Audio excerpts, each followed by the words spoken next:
तुम्ही म्हणू शकत नाहीत की हे सापडत नाही तर आम्ही शोध घेतला, तर याचा अर्थ असा होतोय की तुम्ही त्याला सोडायला लागला. तुझ्या पैशासाठी तुझी जात तुझ्यामुळे बदनाम झाली आणि आमचं बी चांगलं लेकरू सुखी संसार मोडला, त्यांच्या अन्नात माती कालायचं काम केलं, तुला तळतळाट लागणार त्यांचं.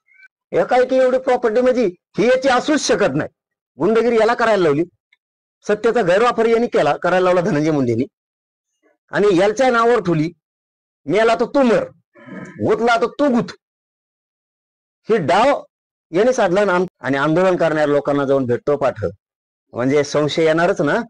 आम्हाला संशय लागला याचा हात आहे का काय आता याच्यात. लोकांचे घर उद्ध्वस्त करायचे, संतोष बायाचा क्रूर हत्या करायची आणि तो व्हिडिओ कॉल बघून आनंद व्यक्त करायचा. इकडं लोकांचे लेकरांची किती दशा झाली असेल, किती वेदना होत असत्या, हे बघायचं नाही. मारल्याच्या नंतर पाणी मागितल्यावर मुतायचं, ही इतकी क्रूरपणा या देशानं कधी बघितलेला नसेल. आणि त्या आरोपीसाठी तुम्ही आंदोलन करताय, त्याला वाचवण्यासाठी पाठिंबा देताय, सोडून द्या म्हणताय. एवढी माया यांनी कोणासाठी जमवली? ह्या सरमाडानी का करमाडानी कोण येऊ, हे कशासाठी एवढं? आता मुख्यमंत्र्यांकडे आमची जाहीरपणानं मागणी, खंडणीतले आणि खुनातले आरोपी ही एकच आहेत, यांच्यावरती मोका आणि 302 लावलाय, त्याबद्दल मुख्यमंत्र्यांचं कौतुक आहे. पण ही केस आता अंडर ट्रायल चालली पाहिजे, याच्यात कोणी सुटता कामा नाही. आणि खुनातले आणि खंडणीतले जे आरोपी आहेत यांना घेऊन नेमकं कोण पळालं, यांना सुद्धा सह आरोपी केलं पाहिजे. कोणाच्या घरी राहिली, यांना डिझेल कुणी दिले, यांना पैसे कुणी दिले, यांना घरं कुणी दिले, हे राहायची व्यवस्था कुणी केली, खंडणी मागायला कुणी पाठवलं, खून झाल्याच्या नंतर यांच्यापैकी 100-150 जण, टोळी लय मोठी नाही, कोपऱ्याला एका फरळीच्या, हे सगळे सह आरोपी करणं गरजेचं आहे. यांची सगळ्यांची नार्कोटिस्ट होणं सुद्धा गरजेचं. कारण हे जर आता मोबाईल फेकून देणार असले, पुरावे नष्ट करणार असले, तर यांचे नार्कोटिस्ट होणं गरजेचं आहे. म्हणजे पुरावे नष्ट झालेत, केले त्यांनी, त्याच्यात सिद्ध होईल नार्कोटिस्ट मध्ये. फडणवीस साहेबांनी ही जी टोळी आहे ना, दहशत आणि जातीवाद पसरवणारी, जातीय तेढ निर्माण करणारी, हिचा समूळ नायनाट आता करायला पाहिजे.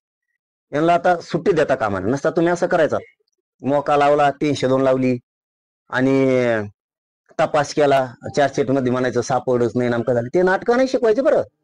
परळीतल्या एका कोपऱ्यातल्या आंदोलनामुळे ते जर नाटकं शिकवतात तर त्यांच्यापेक्षा 10 पट आंदोलन बीडमध्ये उभा करू आम्ही. हो, आम्ही सुद्धा सळो की पळो करू शकतो.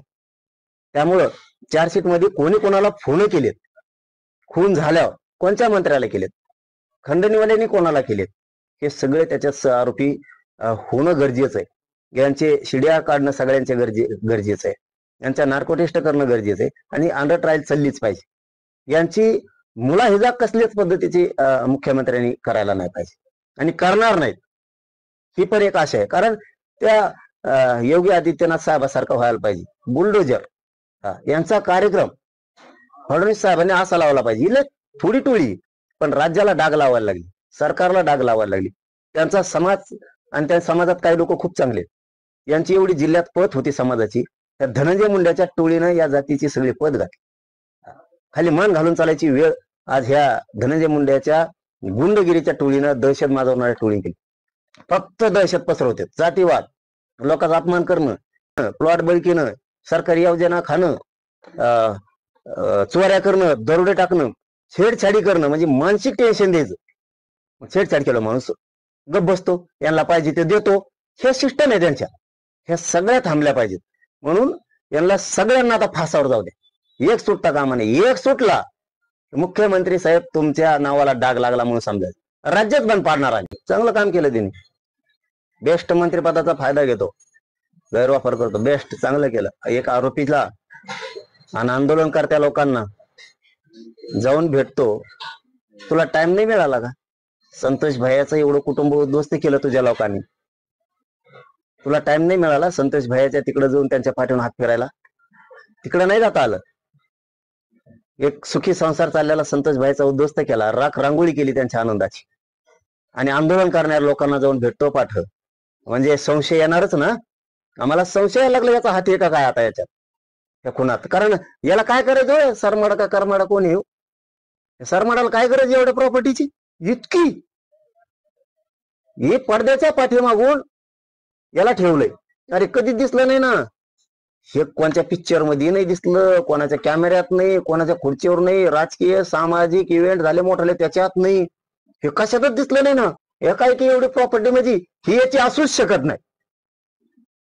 ही याच्या नावावर केली, गुंडगिरी याला करायला लावली, सत्तेचा गैरवापर यांनी केला, करायला लावला धनंजय मुंडेंनी, आणि याच्या नावावर ठेवली. मेला तर तू मर, गुतला तर तू गुत. ही डाव यांनी साधला आणि आमच्या सुखी संसार चाललेला संतोष भाईचा खून आणि बळी यांनी घेतला. आणि संतोष भाई सगळं कुटुंब उघड्यावर वाऱ्यावर पडले, संकटातून चाललंय ते कुटुंब. याला पैशाचा नाद दिसतोय धनंजय मुंड्याला. यांनी माया जमून ठेवली त्याच्या नावावर. तुझ्या पैशासाठी तुझी जात तुझ्यामुळे बदनाम झाली, आणि आमचं बी चांगलं लेकरू सुखी संसार मोडला, त्यांच्या अन्नात माती कालायचं काम केलं. तुला तळतळाट लागणार, त्यांचं हाय लागणार तुला 100%. कारण ती मायमाऊली रडती, लेकर रडते, टाव पडते. ते धनंजय भैया देशमुख वनवन हिंडतय भावाच्या न्यायासाठी, त्याला पोलीस स्टेशन मध्ये धमक्या देतात. त्या धनंजय मुंड्याचं नाव नाही घेतलं आम्ही 25-26 दिवस तोंडावर कसलं, पण धनंजय देशमुखांना धमकी दिली तेव्हापासून आम्ही त्याचं नाव घेतलंय. मला वाटतं त्याच्यात या न्यायाने मागायचा. मी जातीवाद केला, फोटोला जोडे मारतात. मी जातीवाद कोणचा केला का? काय संबंध यांचा माझ्या फोटो जोडे मारायचा? मी संतोष भाईला गरीबाच्या लेकराला न्यायाने मागायचा का? तुमच्यासारखं आरोपीच्या बाजूला भरायचं काय? मी तुमच्या कोणत्या माणसाला बोललो होतं का? आम्ही आम्हाला नाव सुद्धा माहित नाही तुमच्या लोकांची, आणि ओबीसीचं पांघरून घेतो.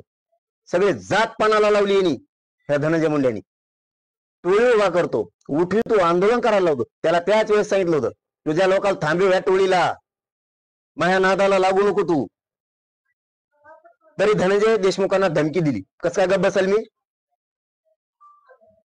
मी गोरगरिबाच्या न्यायासाठी लढायचं नाही?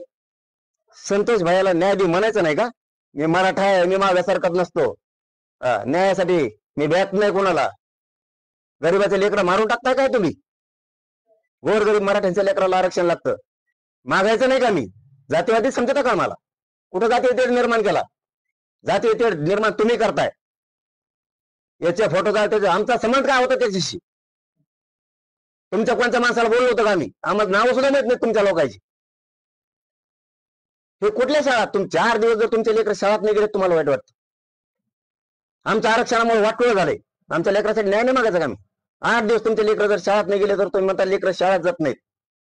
किती वाईट वाटतं तुम्हाला तुमच्या लेकराचं वाटोळ होईल म्हणून? माझ्या मराठ्यांच्या लेकरांचं वाटोळ झालंय आरक्षणामुळे. मी मागायचं नाही का न्याय? तुम्हाला 8 दिवस जर लेकर शाळेत गेले तर दम निघाना. आमचं वर्ष लेकरांचं वाटोळ झाले, न्याय मागायचा नाही का तुम्हाला? 8 दिवस दम निघाना. आम्ही कसा दम धरला असेल 50-60 वर्ष विना आरक्षणाचा असून, आमचा हक्काचा असून. जरा तुमच्या लेकरात सुद्धा दुसऱ्याचे लेकर शोधायचं शिका. आणि ह्या धनंजय मुंडेने जी टोळी चालवली ना, की थांबेव, तू खोलात चाललाय, ध्यानात ठेव, तू खोलात चाललाय. गुंडगिरी दहशत पसरवू नको. आम्हाला शंका आणि संशय यायला लागला तुझ्यावर आता. तू जर पाठिंबा देतो आंदोलन करणाऱ्याला, पाठ देऊन भेटतो आंदोलन करणाऱ्याला, तर याचा अर्थ तो आबे हात हे का काय? त्या खुनात अशी आम्हाला शंका यायला लागली, संशय पण यायला लागला. का आम्ही शंका घेऊन येतो जाऊ? का संतोष देशमुखांच्या घराकडे भेटायला जायला तुला वेळ नाही मिळाला? आज बारा तिकडे गेला आणि माझ्या विरोधात टोळी उठवतो, संतोष भाईच्या विरोधात टोळी उठवतो, आणि ती गुंड लाभार्थी टोळी हे आंदोलन करती आरोपीला सोडा म्हणून. वाह! उद्याच्याला खुन झाल्यावर, मारामाऱ्या झाल्यावर आता बाकीच्या बी आरोपीच्या बाजून मोर्चे काढायचे ना? मग काढायचे ना? अरे सगळ्या जातीत असं होतं, कुणीच बोलत नाही गुंडाच्या बाजूनं. गुंड म्हणते ते असलं जातीचं तरी आपल्या काय घेणं नाही, जात नाही कोणी. तुम्ही गुंडाच्या बाजूने जाताय तुमचं पाप झाकायसाठी. इथून पुढे हीच रूढ होणार. भांडणं झाले, काही खून फिन झाला, आपण आपल्या जातीचे लोक मोर्चे काढणार, द्या आमचा माणूस सोडून, गुंड असला तरी पण. कारण तुम्हीच रूढ पाडली ना आता. तुमचा ते वाद आहे आणि दुसऱ्याचं ते कार्ट, ही पद्धत तुमची. तुमचं तेवढंच आयुष्य चाललंय. महे लोक तो या लोकांचा काय समज? हे राज्य तो असलं पाहिजे, असली नियत आणि असले विचार तो हे पाहिजे. गुंडाच्या टोळ्या सांभाळतो, छेडछाडी करतेत, मारामाऱ्या करतेत, खुन करतेत, जागा बळकी देत, जमिनी बळकी देत, खंडणी मागतेत. आणि इतक्या दिवशी माया जमून ठेवली ना, ही टोळ्यासाठीची, ही त्याच्यासाठी नाहीची. हितवायासाठीच आणि तोच असायला पाहिजे. म्हणून मुख्यमंत्र्यांना आमचं सांगणं आहे की खुनातले आणि खंडणीतले आरोपी एकच आहेत. 302 मध्ये हे सगळे आले पाहिजेत, मोक्या खाली आले पाहिजेत, मोक्या खाली पण आले पाहिजेत, अंडर ट्रायल पण चालली पाहिजे आणि यांना मदत करणारे बाकीचे सगळे आरोपी झालेच पाहिजेत. एकही सुटता कामा नाही. खंडणीच्या अगोदर 5-7 दिवस अहवाल तपासा, कुणी कुणाला खंडणीला पाठवलंय, खून करायला लावलाय आणि खून झाल्यावर फरार झाल्याच्या नंतर यांनी कोणाकोणाला फोन लावले हे चार्जशीट मध्ये आलंच पाहिजे. तुम्ही म्हणूच शकत नाहीत की हे सापडत नाही तर आम्ही शोध घेतला, तर याचा अर्थ असा होतोय की तुम्ही त्याला सोडायला लागला. यांच्यापेक्षा 10 पट आंदोलन आम्ही उभा करणार.